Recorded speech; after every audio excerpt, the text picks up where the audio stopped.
தானம் தர்மம்னு சொல்லுவாங்க. ஆனா வந்து தானம் தர்மம்னு சொல்லுவாங்க. ஆனா அது ஒரு விஷயம் என்னன்னு கேட்டீங்கன்னா, தனக்கு மிந்தனது தான் தானம் தானம்னு சொல்றாங்க. தனக்கு மிந்தனது தான் தானம்னு சொல்றாங்க.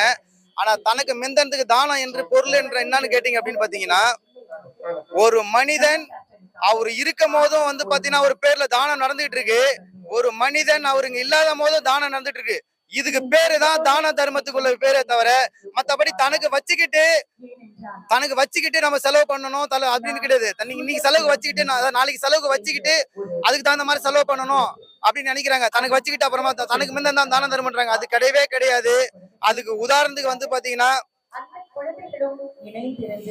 வள்ளல் விஜயகாந்த் ஐயா பத்மபூஷன் அவர்கள் அவருதான் இதுக்கு வந்து அர்த்தமானவர். நான் அது நல்லா பாத்துட்டேன். ஏன்னா நான் வந்து ஓப்பனா சொல்ல போனா பொலிட்டிக்கலும் கிடையாது. நான் வந்து ரசிகரும் கிடையாது. அவர் ஆத்மா, அதாவது வந்து பாத்தீங்கன்னா பல ஆயிரம் கோடிக்கு ஒருத்தருக்கு மட்டும்தான் இந்த மாதிரி ஒரு ஆத்மா இருக்கும். இல்லைன்னா நான் தேடி நான் வந்து வரமாட்டேன்.